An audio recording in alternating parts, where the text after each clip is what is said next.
times. There's gonna be good times, good times. Welcome back, everybody. Welcome back to Good Times with the boys. German Sewer, boy one.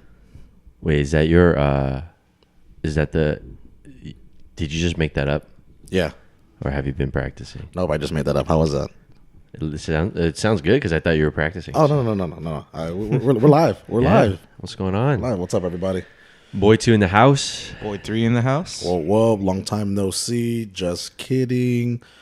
We recorded our NFL over-under projection podcast. You can check that out. It'll be the previous episode to this one. Yeah. For hopefully, by now, if you haven't listened to it, there are two things that I love in this world: sports and gambling.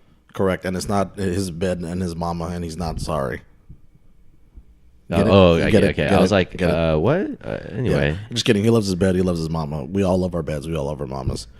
Welcome back. Another episode. Here we go. How's everybody feeling today? Pretty good. Let me bring up something really quick. We're anticipating another trip with the boys. Yep. Come June 1st, we want to do something. We think we want to go to Vegas or whatever. So check this out. Last night while we were doing the NFL podcast, I was looking up the prices for flights. Yes. Right? Flights to Vegas. Mm-hmm. And so what I found was an average price of around $220 for a round trip flight from here, the Long Beach airport, to Las Vegas. Oh, that's why. Isn't Long Beach more expensive than LAX? No. I mean, I guess maybe a little bit. Actually, I don't know. Like $100 bit? No. Not $100 bit. But it was $220. And then when I went to Vegas like a month ago, and I flew there also, it was roughly around the same price, like $250, $240. Now, I don't know what happened, but I recall a few years ago when everyone was saying, yeah, man, why don't you just fly to Vegas because it's only like $50 or $90. And I know it was Spirit Airlines, but they were saying Southwest and JetBlue. Yeah, it's only like, if you're paying $100, that's way too much.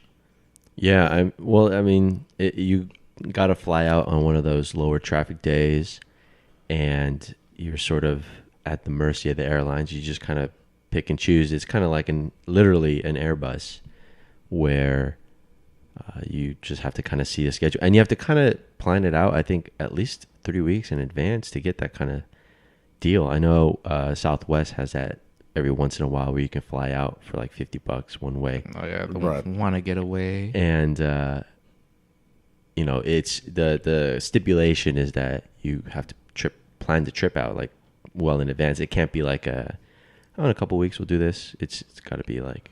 Yeah, because I've looked at flights further out in the future, either domestic or international, what have you. But the prices are still pretty expensive, even depending on what date you leave on. And I guess it's important too that what day that you buy it on. They say that Wednesday nights or Tuesday nights are the best time to buy. But I just think a lot of more people are flying, and that's just uber expensive. Have you checked on flights that are going out next week versus 2 weeks away from now? No. You think it'll be more? Probably. It might be. It should be more. Really? Yeah, because it's a week away. It's sooner. It varies. It depends. Because aren't they trying to get rid of those seats on those planes? You're right. Are you telling me we want to go to Vegas next week? Oh. It's not always cheaper. Not always. Right. Nothing in life is guaranteed except for death. Except for death.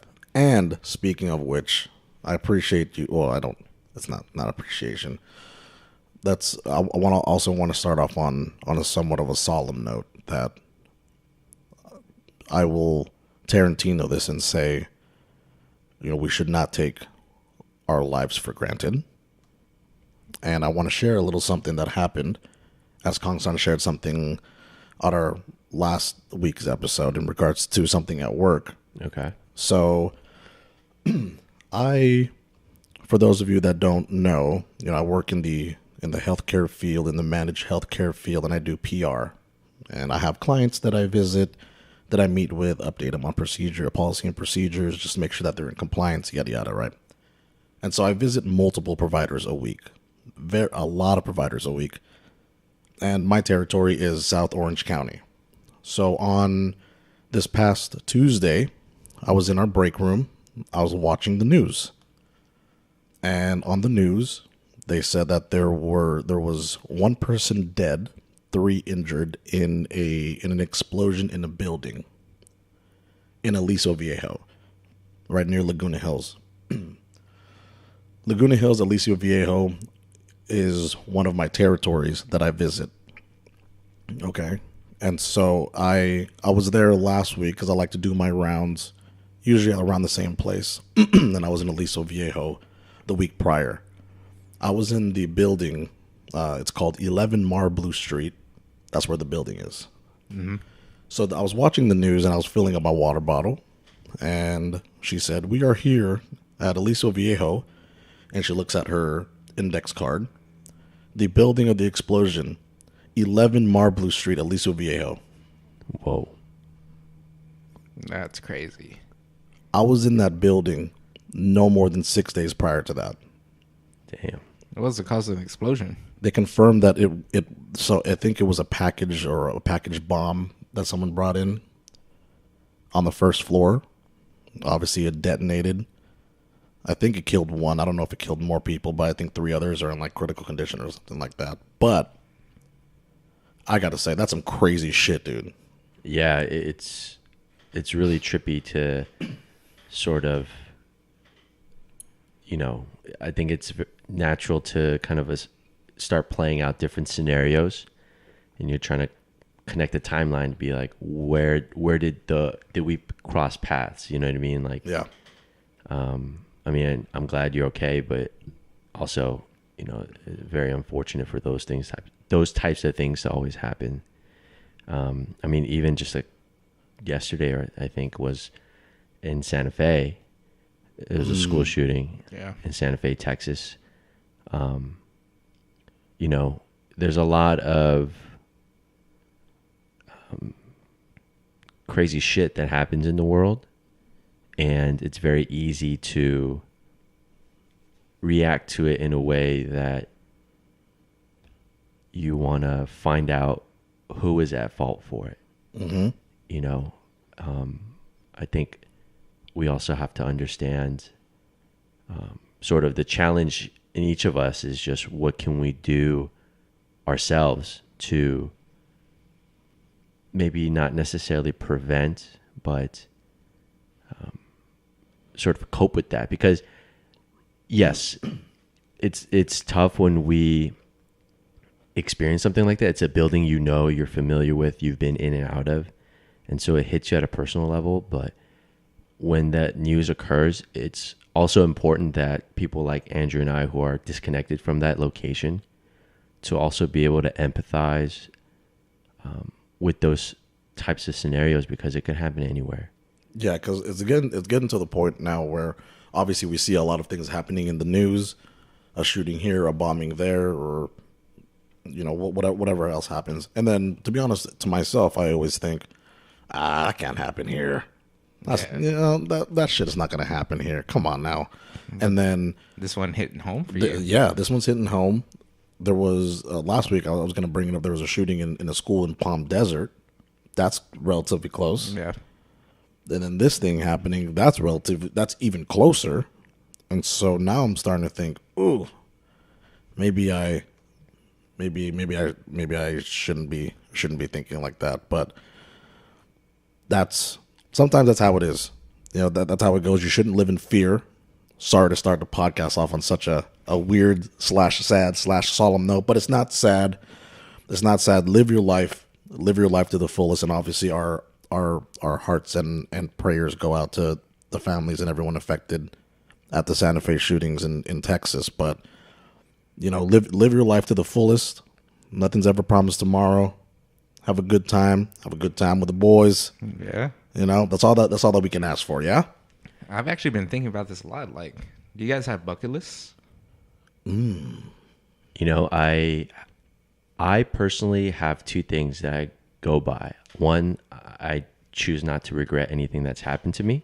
Yep. Respect. And two, I don't necessarily have a bucket list.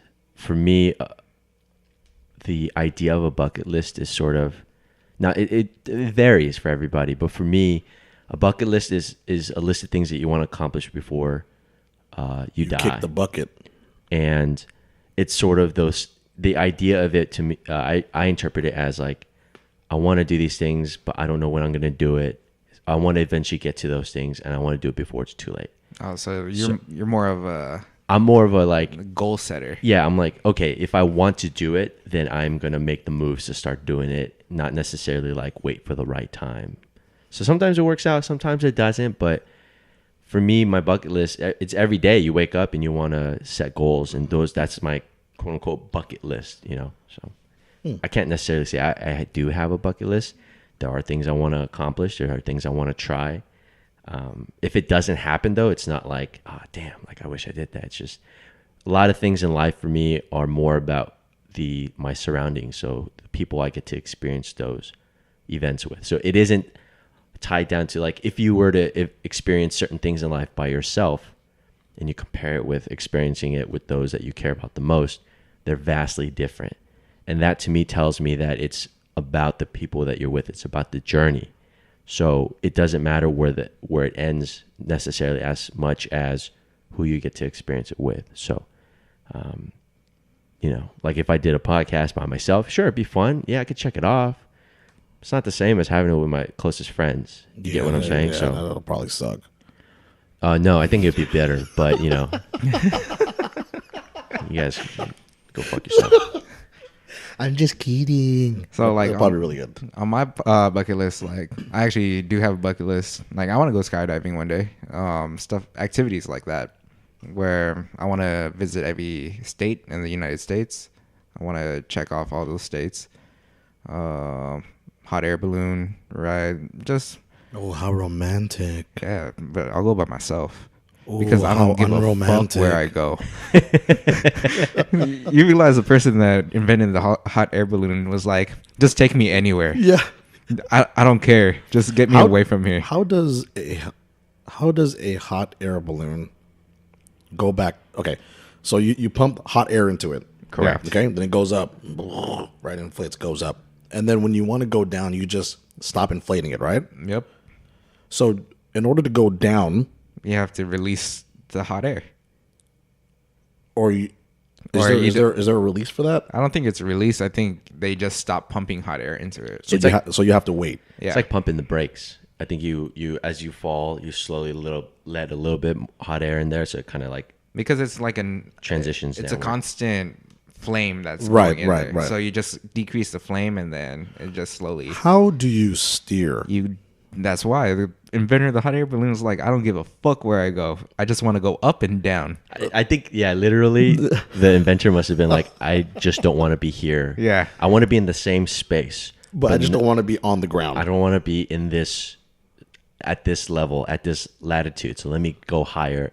I can stay exactly where I am, but I just want to go up. That's all it Because is. when the wind hits you, you kind of just go. Yeah, like that's why he's like, I don't give a fuck. Like, Like, I don't care if I land on top of a house. This is where I'm going. Yeah, he just literally just letting the wind take him wherever he wants to go. Oh, wherever it wants to take him. And then he was like, how am I going to do it? A balloon and a picnic basket. Yeah. Who got bags of sand? I need bags of sand. Bring that with me. Okay, yeah, hot air balloon. What else? What else you got? Let's see. I want to hike. I want to through hike the Pacific Crest Trail. You want a That's a good true one. hike? Yeah, What's the through true- what's the- Through. through hike Through? where you don't. Where you go, so the Pacific Crest Trail starts near the border of Mexico, and goes to the border of Canada. Whoa. If you do the through hike, you're doing it all in one season within like 4 months, I think, On foot? on foot. That's usually how you hike. Well, yeah, but how long can you do that? So the season that you're allowed to do it is for 4 months, because it just gets pretty sketchy when snow comes along. When you're in the northern parts, Wow. Yeah, so you start in April and then end somewhere August, I guess. Oh, okay. Wow, it's quite amazing. Yeah, I can't those are even pretty fathom fun. that. That sounds fun. Yeah, I'm gonna stay at home or something, or like or like go to just go up to the mountains up here locally and just enjoy that. There are certainly things that'd be cool to try. I think one thing that I am excited about though is sort of the evolution of VR and the capacity that you can sort of experience other places while not leaving your home, and it kind of frees up the ability for you to experience like Machu Picchu. And in a situation where you may never go and you rely on pictures, you can sort of immerse yourself virtually in that world. And that in that aspect, you can kind of travel the world a little bit more than maybe you could in your lifetime. Yeah, I understand that point of view, but I would like to physically visit those places Yeah. too, because I mean, there's always gonna be a disconnect when you have goggles on your face and you're sitting on a couch. it's a different experience from like virtually seeing something versus like actually immersing yourself in the culture sort of thing. Like when I went on my road trip last year, it was like a completely different experience every state I went to, even though I was just in the United States. Like going up into Portland was a very different feeling from going into Medford. And that's within the same state.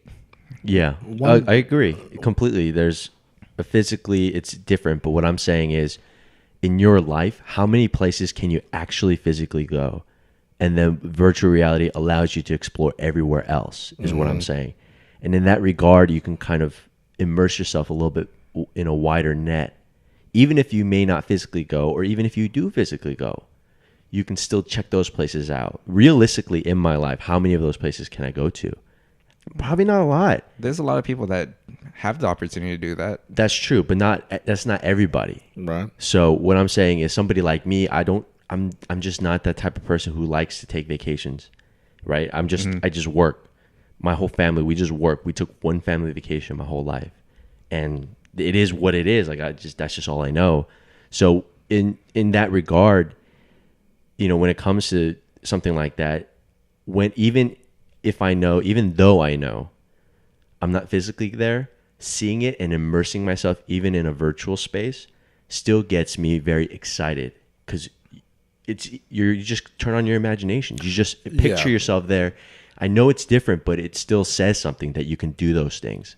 Yeah, the beauty's in the eye of the beholder. Obviously, it's what you make out of it. And to someone who has gone out more and explored more, is longing for something, it takes more for them for the sensation to be there, as in you want to be there. Whereas someone like Kangsan, who hasn't taken a lot of time off, or who hasn't gone to too many places, it'll suffice just to put something on and appreciate it for what it is, or appreciate it for what it's actually providing you, and that can go a longer way. But sooner or later, we'll be able to step into a 6 or 7 by 7 cube, LED panels below you, above you, wall to ceiling, whatever you call those things, and they'll just turn on the switch and they say, "Hey, where do you want to go?" Say, "Yo, I want to go to the Grand Canyon," where they can put you on the edge of the cliff and you can just see everything around you, and it's as if you were at the Grand Canyon. I think those are called fully immersive VR pods or something like that. Okay, so they have it, because I know they have the ones where you kind of like lay down Uh-huh. a little bit, and then it's like the little pods that they have at Google, where you just lay down and then it's like an egg and you're in the egg, and then it transports you and you can fly and all that Oh stuff. yeah, they have those at the mall. Okay, right. But it's not even like fully enclosed. No. Right? I want like a fully enclosed LED room That would be where dope. like, I wanna be in a brothel. You know what I'm saying? I want to be in a brothel. I think I'm a hyper optimist, and it's just one of those things where even if you can't be there, to be, just thinking back and there was a time where you couldn't even imagine what it looked like. You kind of had to rely on word of mouth. You had to rely on other things. And now, sooner or later, it's going to get to a point where you can discover these things by yourself. And I think that's phenomenal. I think that's amazing. But how do you think future is going to be? Like, if everyone decided that virtual reality was the way to get out into the world? Well, I think that's a different topic. I think right now, because we're coming into virtual reality, we have a point of reference, or so we can kind of compare, and it helps us sort of marvel at what can come. I think once you get used to virtual reality, it becomes very different because you're just used to it. And so in that regard, I can see people sort of being a little bit more laissez-faire about virtual reality. But right now, we're just touching the surface. So because we can compare what it was like before, and then once we get immersed to it after, that's where my appreciation comes in, because it's like, wow, we didn't have this before. You know what I mean? It's sort of like GPS. We lived in a life where we had to use a fucking Thomas guide. We had to pull over to a gas station, find where we are on the map, and navigate like that. Oh, which way we gotta go? We gotta go this way, that way. We had to write shit down. We had to use fucking MapQuest. And you know what I mean? There was that world. I don't even know how to get around without my maps. So now when Google Maps is there and is turning us, we have our complaints, but there's always, you're just driving. They just tell you where to go. And like, to me, that's still like, I have that wonder and I have that marvel because I knew what it was like before. Right. You know, so.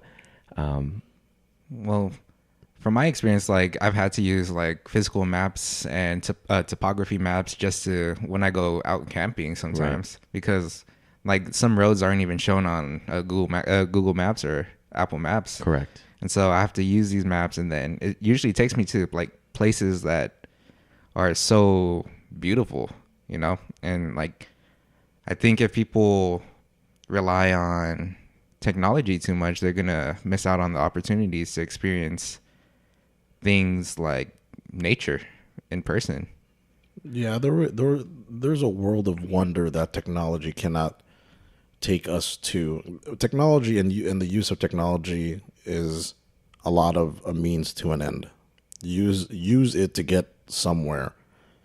But if you have to use it to supplement your feeling or an excitement that you're trying to get out of something, rather than using a lot of what's already out there and anything that's occurring naturally, and then and that's the only thing that gets you off, kind of thing, then that's when, you know, technology is kind of a detriment to someone, where all they're concentrated on is just the feeling of feeling good, and this is what's going to get me to feeling good, rather than going through the gauntlet and finding all of these things naturally, which I'm sure you guys would agree with, more rewarding.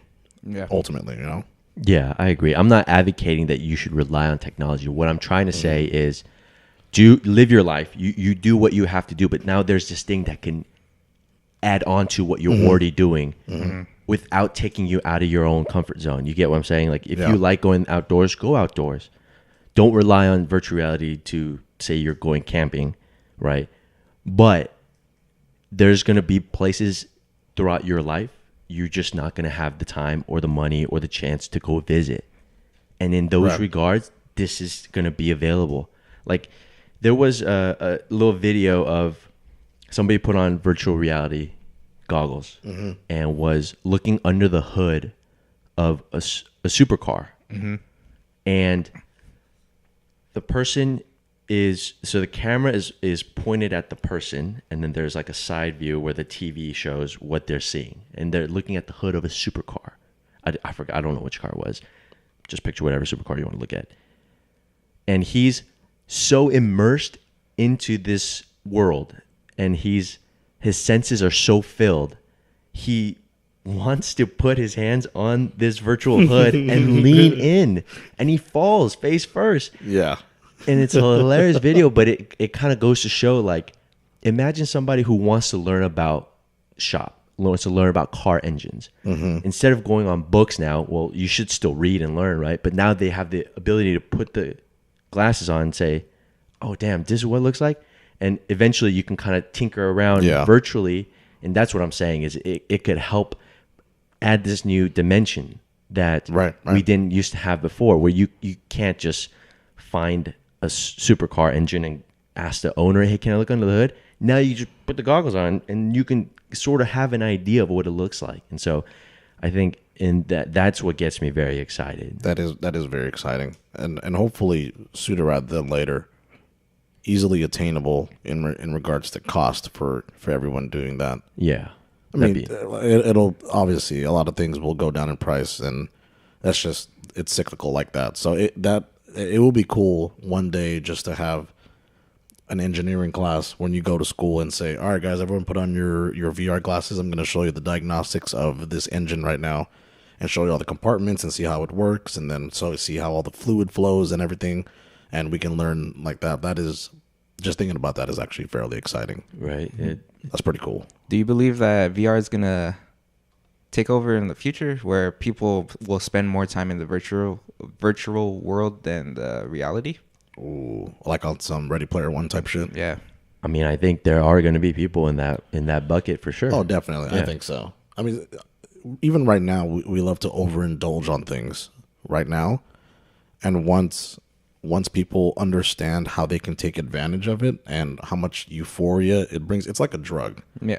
Okay. And then when you go into this virtual world where it's like a Westworld kind of feel, and everything is within reach of, well, virtually in reach of you, where you can do everything, I wouldn't see why anyone would want to leave that, other than, you got to eat and you got to go to work or what have you. But I could see a lot of people just overindulging and just becoming a part of that. Yeah, I can see that too.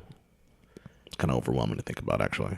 Yeah. I think the trouble I have, or I feel uncomfortable, like sort of assuming where humanity is going to go, because if you were to plot a line that had almost every single scenario of any given potential, VR, for example, right? One extreme is a person chooses never to go into VR or never experience it, and then the opposite end is to 100% immerse themselves in that world. There's never going to be a gap in that spectrum. There's always going to be somebody in that graph. The question is, where's the majority going to be, right? Well, if you bring VR into schools for learning opportunities, then all the kids are going to... Unless you're homeschooled. That's true. So what I'm saying is, I feel uncomfortable sort of insinuating or trying to assume where society is going to go. People have to do that. I get it. But it's just tough, like, to say, like, this is why VR is bad, or this is why VR is good. Like, it's hard. For me, I can see the potential in it. And for me, I can see what I would like to do with it. But at the same time, there's going to be somebody that's uncomfortable with it. And I think both sides are okay. I think the trouble happens when you sort of tell people this is how you should do it. Right. If they don't want to do it, they don't want to do it. Or you're not having as much fun as I am because I'm doing this, and maybe you should try doing that. Yeah. So, that's. I do think that there are going to be people for sure that sort of escape from this world because I don't know, whatever. Maybe they're having a tough day. Maybe they're having a tough few years. You just never know their circumstance. And I think, yeah, I can see that. Wow. That's interesting. I like that thought. So I don't know if you guys know about this or have heard about it. I'm just going to say the first word, yanny. Oh, you mean Laurel? It's Yanny. First of all, I hear Laurel. Team Yanny. Okay, so everyone has heard of this already apparently, and it's driving me fucking nuts. Okay, it's neither yanny nor is it laurel. It's both. It's a mix of both. Spoiler alert. And it's just the frequency that you hear it at. It's Yeri. I have a funny Yeri anecdote. Mm-hmm. So before this craze, it was the dress, right? Yeah. Yeah, well, black or gold that, or something. Yeah, there was another before that. Or there was one in between with the shoes. Yes, the Vans. Yeah. It was either teal and gray or pink and whatever, right? Pink and white, something like that. Oh, So yeah, when that's it the one. when it was the dress, where it was black and blue or white and gold, right? Uh-huh. There was this hubbub about it. I don't know if you remember this. We were at a bar. We were with a bunch of friends, I missed the bar. and we were 22, 23 at the time, Wow, that was that long ago. and there were this group of girls, and we've been having some drinks, so I felt sort of confident, Compelled to do something. and I approached these girls, and at the time I was wearing a blue shirt with black slacks. Mm-hmm. So I go to these girls, and I say, "Excuse me, is this black and blue, or is this white and gold?" Thinking like, haha, that'd be pretty funny, right? What a line. How apropos during the time. Can you guys guess the reaction? What are you talking about? All three of them turned around, looked at me, and said, "Ugh," and like walked away.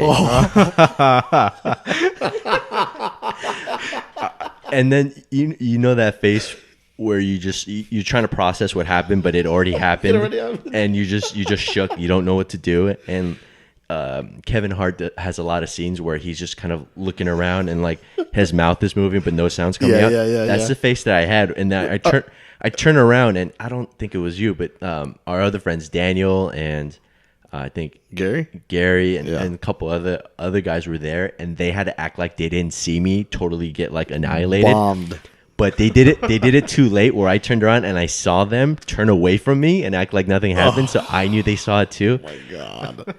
It was terrible. Let me tell you something. Hey, Man, shoot your shot. You gotta shoot your shot. If it's not in your wheelhouse to do that type of thing, to talk to new people, don't do it. hey, no. You have to shoot your shot. Hey, no. First of all, Kangsan did nothing wrong in that scenario. Not only did he address appropriately, not only did he reference something that was up to date and current with everyone, especially in that age range. Kangsan is a good looking guy. Everything was going right. Okay. They said, "Ugh." Like, listen, they didn't just say no. They made a similar reaction as if they saw somebody throw up, or they saw like a piece of shit on the ground that they stepped on. Like, do you understand that, like, the same level that reaction and me are on is like stepping on gum, or finding or realizing that maybe you sat on something bad, or a bird shitting on your leg, which has also happened in my life. So I just thought it was hilarious, and that sounds so like everything sounded so perfect until because I guess I don't recall that scene, that scenario, but that was textbook. I would say that's a textbook pickup. Try to pick someone up. listen, I don't remember those three girls. Fuck those chicks, man. But I hope you three are having a miserable life. Yeah, I bet you what. I bet you those three don't got a podcast. Nope. Yeah. You know, and I bet you they can't tell between blue and gold. And I bet you those girls either say Yanny or Laurel. I bet you one day they go to brunch and the place runs out of avocado toast, and they just, Oh my god. I'm gonna have an avocado. That memory, that story is forever ingrained in my mind. So anytime something like this happens, it just replays in my head automatically. And it's not even like, it's no longer embarrassing. It's just hilarious. And it was just, oh man, it was a time in my life. You should try that pickup again with this Yanni Laurel. Yeah, well, I don't know how you do that. I don't know how to do it either, but yeah, just listen to anybody listening that's had embarrassing moments. Just know that happened to me, so I'm with you. My prayers go out to Kangsan and his feelings back when he was 22. Well, really, really quickly, what I'm going to do, I'm just going to play this. Okay, I'm just going to play this just so for those of anyone of our very many listeners who haven't heard it yet, you guys can make your own determination as far as what they're saying.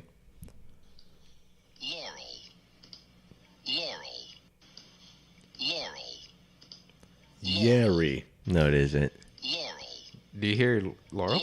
I hear Yanni. I hear Laurel. Okay, so you know what it almost sounds like? It sounds like it sounds like a baby trying to say Gary, right? Gary. That's kind of what You hear what a it baby sounds. sound? Well, no. It's as if like I don't a hear baby. any R's though. It's yanny. Yeah, that's why it's Yari. No, Do yanny. you guys hear it like high pitched or low? It sounds like hear it it. sounds like an alien, like a low pitch alien. I hear it in low tone. And it's funny because on Bobby Lee's podcast, Kalila, his girlfriend was kind of explaining it, and you're correct, yeah. So it depends on what frequency your ears register it at. So there are some people whose ears cannot register a certain pitch or whatever, and that's why they only hear a certain word or certain syllables or whatever. The subtle changes in the word itself, people can't hear all of that. So I don't know what that means. If I hear more of a yanny than I do a laurel. You know why? Because laurel starts with an L, and he didn't go. He went. Yeah, I can't even. Okay. Even if there was no R, right? And I heard yanny. It starts yeah, not ugh. But there was somebody on YouTube, I think, basically cut out the high frequency portion of the audio, and you can hear the laurel, and then they cut out the low frequency portion of the audio, and you hear yanny. Oh. So then he'll replay it with both of them playing again, and that's how somebody like me and Andrew can hear both. We recognize, oh, this is where we're hearing it. So he presents it in a way, and that's how I knew it was both. Yeah. See, and I tried because in my mind, right when it plays, I think laurel, laurel, and I can't hear anything but. So I basically just melted them together, and I can't hear anything else. That's interesting. I think it's because I listen to music very loudly in the car. Wait, so who has better hearing, me or you? I think it's you. I think it's me. Isn't it the higher pitch, the better your ears are? I don't know. But that just means that you can't hear the lower pitches as well, or as well. Oh. Right? I don't know. I for one can admit I listen to music very loudly when I work out, when I'm in the car. Correct. Same. Yeah. And it's earbuds when I'm at work. So I mean, it can't be healthy. So there's that. Yeah, and I like cleaning my ears with Q-tips. I've been like partially deaf in my left ear for most of my life, so So we all are bringing something to the table here. Whatever Andrew just said is not credible in regards to. So we're all bringing something to the table. Yeah, so I just wanted to put that out there, but tonight we're going to, or perhaps going to, a place called OC Night Market. Mm-hmm. I've never been to one. I've never been to one either. But okay, it's a night market. So if you take it for what it is, it's apparently it's a place where you go where a lot of vendors of food congregate and sell their food to the patrons that go there. Is that true? Yeah, that sounds. Okay, Was that pretty good? That sounds like a very like. Let me simplify that. There's food vendors that are selling their food there.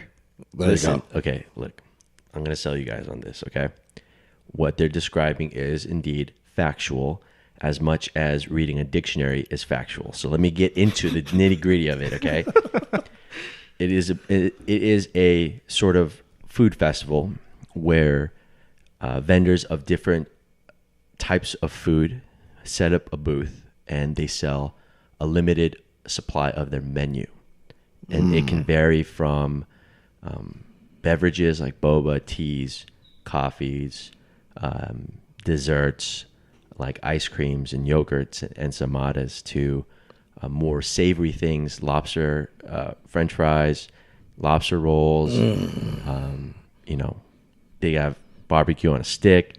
They have teriyaki. They have squid balls. They'll have all these different things. There's also going to be potentially the area of merch.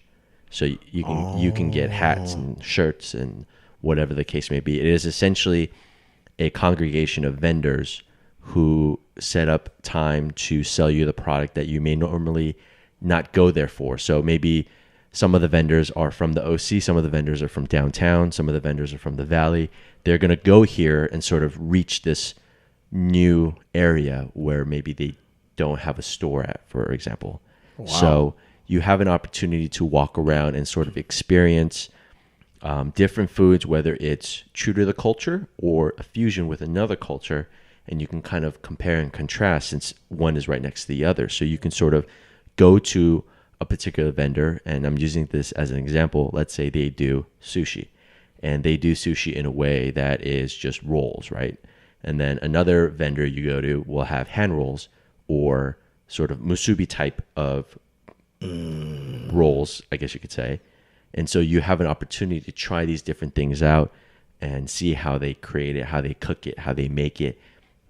So it's has the potential for excitement, especially if you go with an empty stomach, because you're just going to run into all these different types of foods.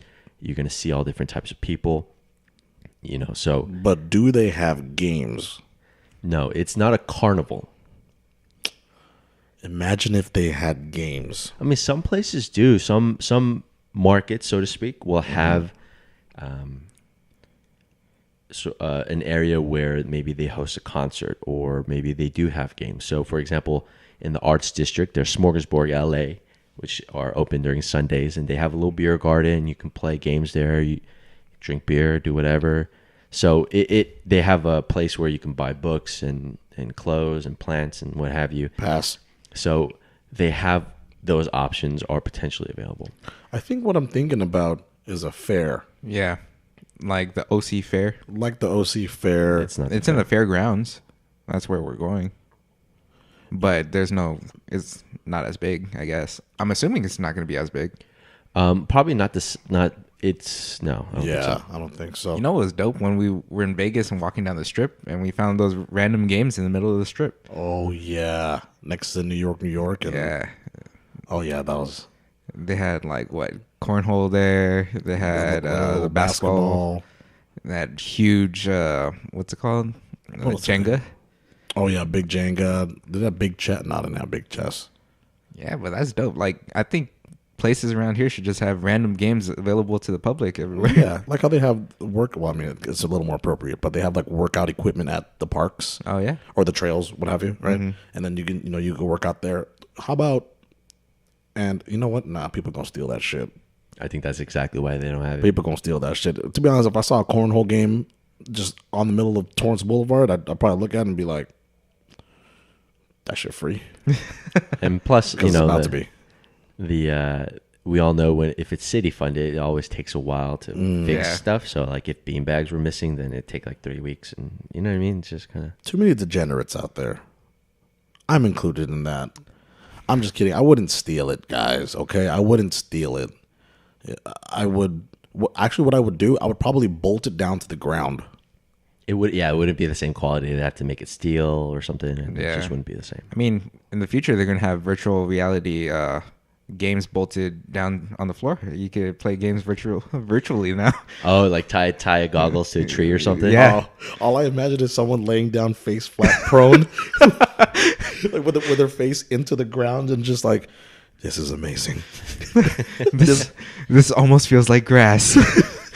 Hey, bud, you're laying down on cement. But you know what I've always wanted to do, guys, and I think I'm going to make this happen. Okay. Later, because I need capital, of course. But I've always wanted to have my own petting zoo. I got 5 on it. Is that a bucket list? Yeah, if you wanna talk about bucket lists, and as Kangsan pointed out, bucket list could be subjective to what you feel. If you're more goal oriented and there are things that you just want to do, not necessarily have the life ending implications of kicking the bucket or the bucket list. This is a bucket list item for me. I want to have a petting zoo. What kind of pets would you have in there? Oh, first of all, chinchilla. First of all, what would happen was I have my dogs. Okay, I'd have my dogs running around. They'll be herding dogs, but not really herding dogs because they don't really run around a lot. But first thing, I'm bringing in alpacas. Okay. Love alpacas. Alpacas are dope. Alpacas are dope. Second thing, I'm bringing in capybaras. Oh yeah. Ooh. Biggest rodent in the world. Bringing in capybaras. Third, and I don't know if I want to make them a petting pet zoo, but I've had a recent penchant for, as these two know, chinchillas. Okay, if you don't know what a chinchilla is, shoot yourself, because it's one of the most precious things that I've ever seen in the world. I mean, or you can Google it. You don't have to. Or you can Google it. You know what's funny? You can Google When it. I was on my computer earlier today, I started searching "what" on Google, and the first result was "what animals look like chinchillas." Apparently, I searched that like recently. Apparently, us talking about chinchillas on your phone has translated onto your computer, which is kind of a little scary. But just to close that out, I'm gonna have a petting zoo one day. Alpacas, capybaras, chinchillas is gonna be, and that's really what I want. I really want nice, calm animals there. Like a mini horse. A mini horse, like a little Sebastian. Little Sebastian. Shout out to Parks and Rec, a little Sebastian. I would love that. And Robin Big, rest in peace, Big.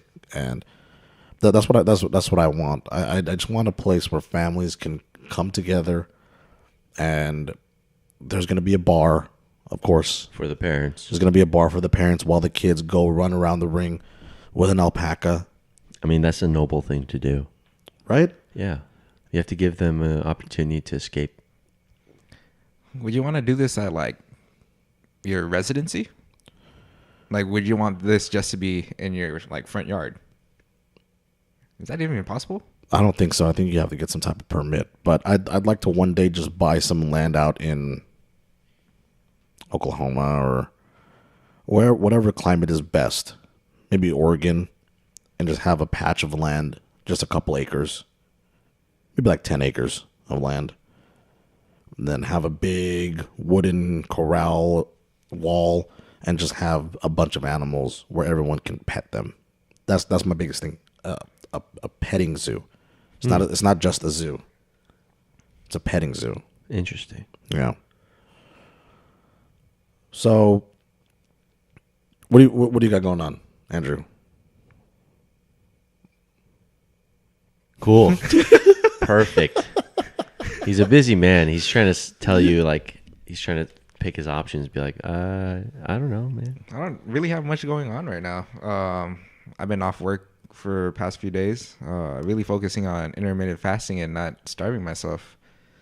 And so, Oh, okay, yeah. So Andrew and I have recently got on this IF intermittent fasting train, where Kangsan, you too, right? actually Kangsan does it too. Yeah. I've done it before. I do it from time to time, but I don't necessarily do it on the regular. Drop some knowledge on them right quick, Andrew, as far as intermittent fasting goes. So intermittent fasting is just eliminating the amount of insulin being pumped into your blood. And so it kind of puts you in a state of ketosis where insulin's not present in the blood, so your body's looking for energy through your fat stores instead of sugar. Or carbs. Or carbs, yeah. And so that's basically what I'm going for, the body fat burning portion of it. And so it sucks when you have a place like an OC night market or all these foods that have and you know, once you start doing something, you start learning about it, obviously. When you're learning about it, you realize how much shit there is in the world that is so bad for you. Correct. Yeah. All the stuff that's processed. Well, I know processed foods, but a lot of foods with carbs. Whereas, oh man, I think this is really, really, really healthy. And then next thing you know, you just down like 50 grams of carbs. It's very deceiving what healthy foods are. Well, let's sometimes. say this. In and of itself, a carb, a fat, and a protein aren't inherently bad. It's the type of carb, type of fat, and type of protein that is bad. So, I think before you begin any sort of diet or dietary changes, it's important that, like Andrew and like you have done, research and look into the matter to see what is the principle and the idea behind something like ketosis and something like intermittent fasting. And you have to understand that there is no one diet that works for everybody. There's going to be people who intermittent fasting just doesn't work for them. Maybe they, for whatever reason, their metabolism, it just doesn't work, doesn't fit their lifestyle. And that's perfectly fine. Everybody's a little bit different, when you look back in history based on where you're from, your diet is different, and so your body learns to adapt based on your diet, right? So if you're looking at, Eskimos in Alaska, they eat a lot of high fat because they have nothing but blubber over there. Right. So their body sort of adapts down to generation, and you compare that to somebody a little bit more south in the farmlands who can grow crops and eat a lot of vegetables and grains. Their body adjusts to that. So it's important to try it out and see if it works. And if it works for you, then that's great. But if it doesn't, I don't think you should be discouraged, because you're just learning more about your body and you're learning more about nutrition. So listen, carbs are your friend. You just have to be careful, sort of like how you choose your friends. Be careful how you choose your carbs. Could you guys kill an animal for food? Yes. I could kill a fish, but I don't know if I can kill any land animal. And that's just me being real. Like I'm not against it. I'm just saying, me personally. Right. Yeah, that's what I meant. It would take some time. Like I'm perfectly okay with. I don't have problems with hunting for conservation or hunting for food.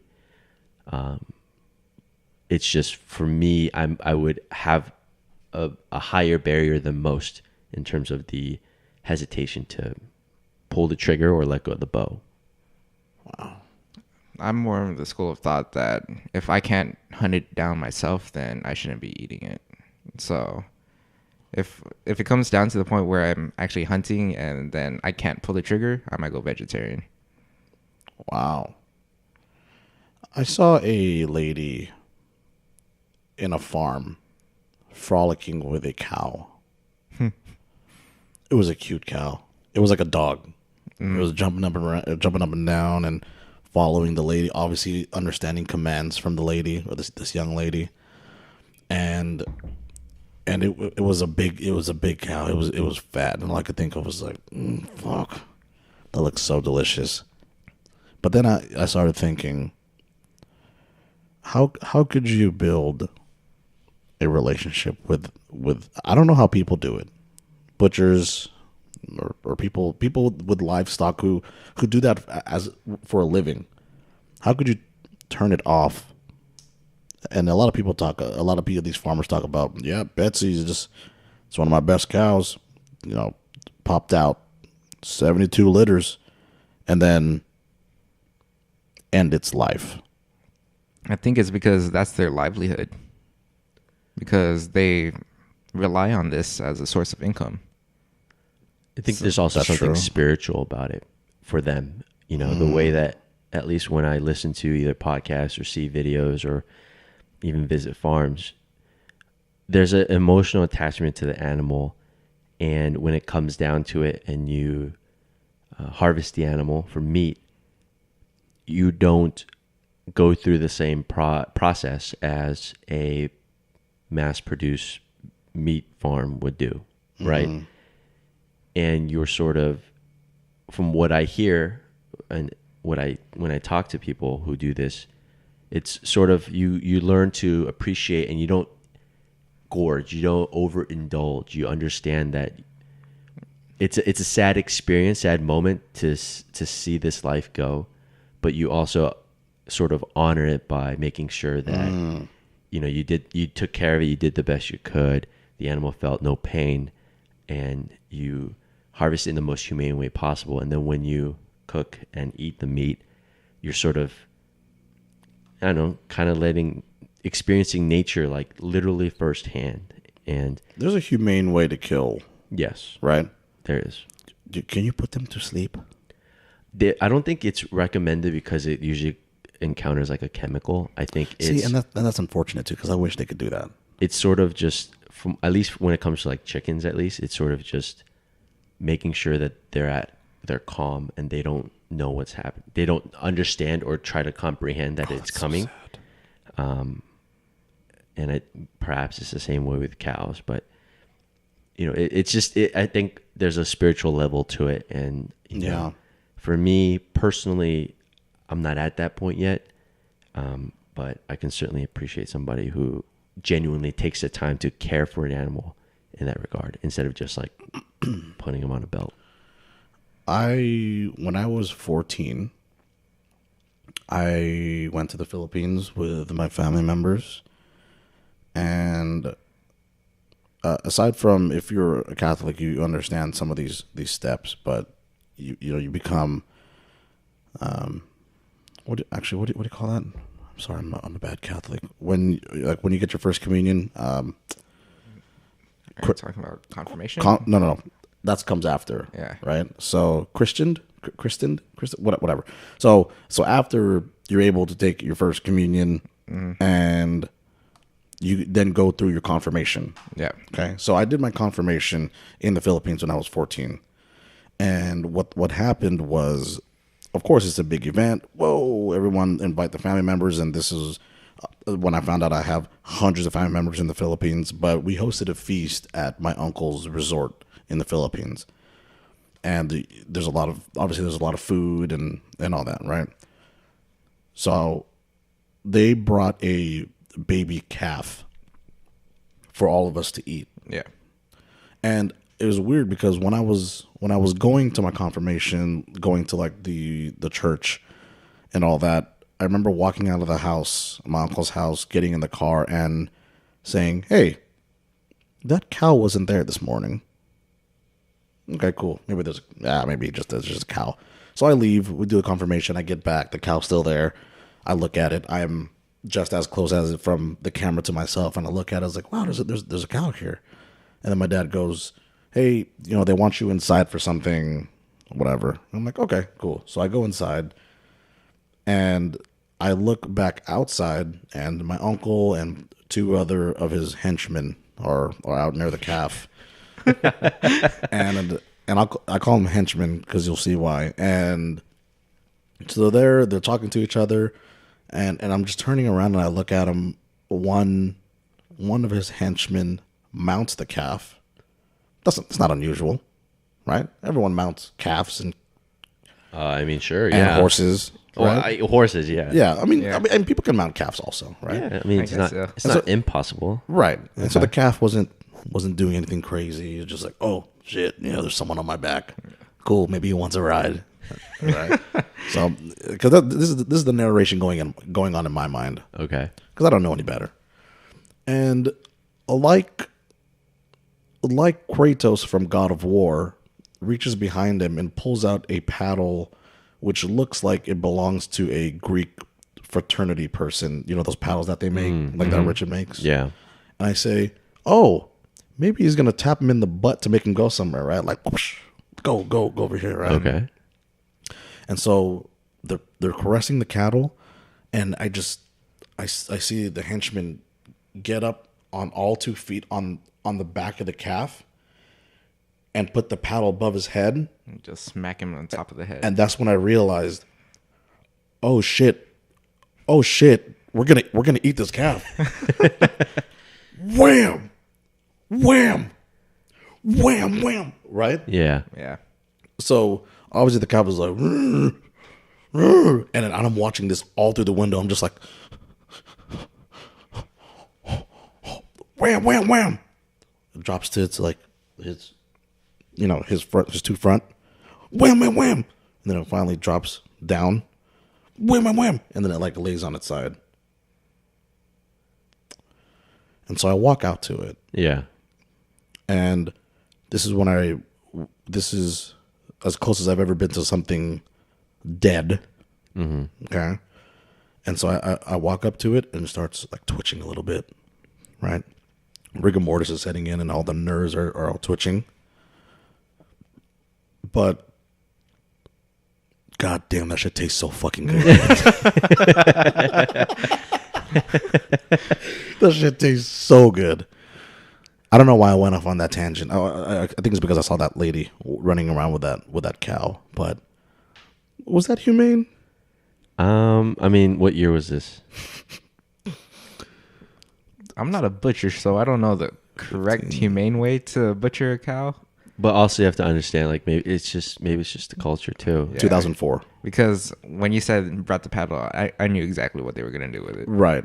It's just a different environment in the Philippines than it is here. So it's tough to say what's considered humane because that can also vary from one place to another. Right. Because I also saw a pig get tied down and set on fire all within like 37 seconds. Like, was it alive?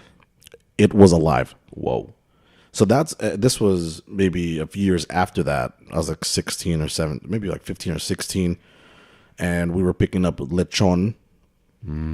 As everyone knows, one of the greatest Filipino delicacies of pork that you in all of the world. And I didn't. Oh, I'm sorry. No. It wasn't a pig. It was a fucking goat. Ooh, damn. It was a goat. They tied this fucking goat down and took a fucking Judge Dredd flamethrower to it, dude. That's pretty harsh. That's crazy, right? Yeah, I saw that when I was 4 years old in the Philippines. Oh, okay. And so here's the thing. It wasn't in the Philippines. It was fucking here in America. Well, I don't know where. I don't know where. I don't know where it was. Listen, what do you say like when the time has passed? What is that phrase? Been there, done that. No. Hit a cow, done that. Been there. I'm sorry, I don't think you're like admitting to any crimes at this point. I think the time is far beyond whenever it happened. Okay. It's interesting because it helps kind of paint the picture of how, even though at times we feel that we're exposed to a lot of things, we're also sheltered from a lot of things. Mm-hmm. That there's also this grim reality of this thing called life, that you have to eat something for nourishment, and humans are designed to be omnivores. And listen, it's just part of life. It's like a harsh reality. It's no one's like proud of it. You know what I mean? I'm sure that they're not like eager to end another living life. Maybe some are. But at the end of the day, you gotta do what you gotta do. Yeah, exactly. So it's kind of tough. Like it's a very serious matter. I think it should be taken seriously. Mm-hmm. But also, you can kind of understand why it needs to be done. Man, A piece of steak sounds so good right now. I'm so hungry right now. Yeah, I'm starving. I'm like looking at my fasting time, and I've fasted for 24 hours already. It's yeah. So we'll let's end it there. What? We'll find a calf. Let's tie it all together. Listen, just know that whatever is on your mind, it is okay to talk about it. It's okay to express how you feel, exactly how you feel. There's no need to try and beat around the bush. Your friends and your family are there, and you shouldn't feel any less of a human being because you feel a certain way. And I think it's important to talk about things like that. And I think it's important to have discussions, even if you disagree with somebody else. You get to experience another side, another point of view. And I'm assuming if they are your good friends, both parties can be mature enough to not let it escalate to anything worse. And so these horrendous acts that we discussed in the beginning, I'm not saying that they're all tied to mental health or any sort of mental issues. I don't, quite frankly, know the full story behind either situation. But it is important to sort of understand that whatever it is you're going through, it's very tough to hold it in and not let anybody know about it. And for me, I always went by the saying of, if you want to live a full life, you have to sort of talk to as many different people as you can, because it helps paint pictures that you're never going to be able to see. So, talk to your friends, talk to your family, surround yourself with people who think different than you, who act different than you, who look different than you, because their lens is very much different than yours. And at the end of the day, at the end of your life, you're going to realize that you lived more than just one life. You lived the lives of everybody else around you too. And there's beauty in that. And I think that's sort of the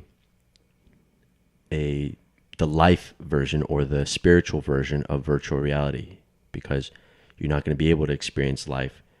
I'm not going to know what it's like to be a Filipino male, or I don't know what it's like to be somebody Pretty dope.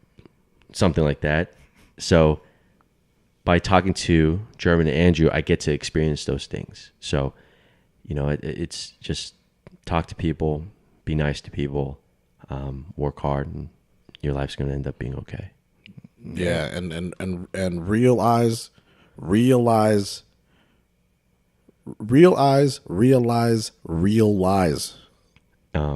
And listen, it's okay to get rejected by girls at a bar because you wanted to ask what color you're wearing. Fuck It's those chicks. totally fine, and it's not going to haunt you for the rest of your life, and you're never going to bring it up, and you'll forget about it. And I hope those girls are having a terrible life. Yeah. Yeah, and take a hot air balloon to nowhere and just live in that culture that you land in, because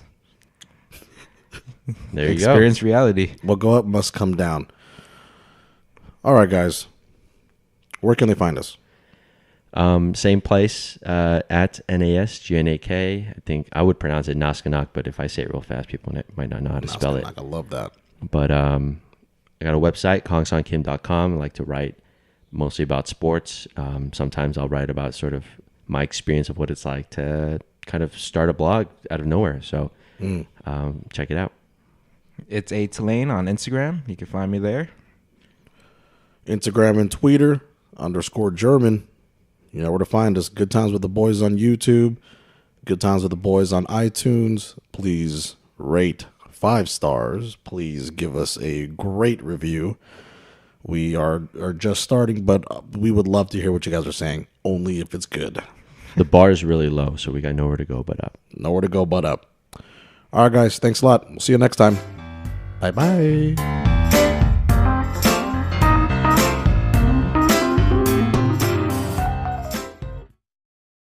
Thank you so much for watching. Make sure you like and subscribe and check us out on Instagram and Twitter.